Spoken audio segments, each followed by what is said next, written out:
Hi, I'm Carlos Rodgarman, and I wanted to share with you a little bit of my use of Royer microphones. I've owned initially a pair of 122s, and then after that I ended up getting another match stereo set of the 121s. And I've used this in many different scenarios, and they become some of my favorite mics in my collection. Specifically on piano, I'm a piano player, and I'm very particular in what kind of sound atmosphere, like the spacing, imaging that I want. And the 122s actually are some of the best that I've encountered. And I wanted to share with you a little bit of the setup that I have, which has become kind of like my sound.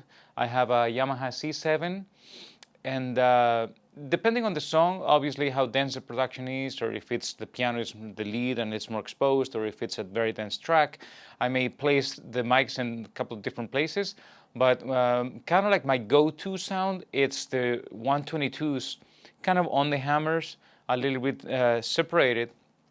I'm going through a pair of mic pre's, GML.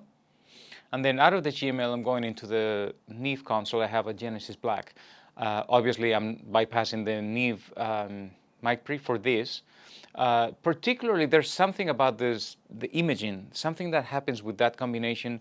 I actually record pretty much with no EQ, no compression whatsoever. I run it through the board because sometimes I want to spice up a tiny bit the highs, which is great on the piano, and the ribbons actually love a little bit of the Neve EQ, a little bit of that top end, if you need it, depending again on the sound that you want for the track. But that's it. That's pretty much it. I try to do it just with mic placement, mic movement, the imaging changes, how much, how you raise them, how high they are compared to the hammers, how spread apart from each other, how wide you're gonna do it in this particular positioning that I do. And it's a pretty unique sound that I'm getting. I'm really happy with this.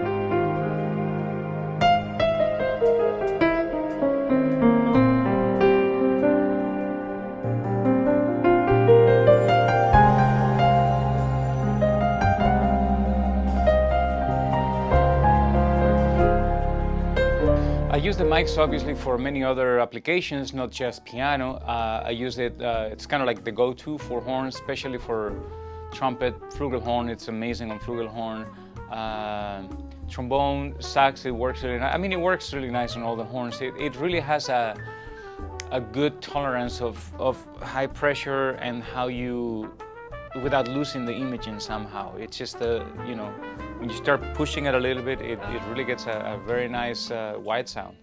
Everybody loves it. Obviously drums, drum overheads, or even percussion. I've used it on, great on congas actually. So many different applications depending on what it is. So they've really become one of my favorite sets on my mic collection.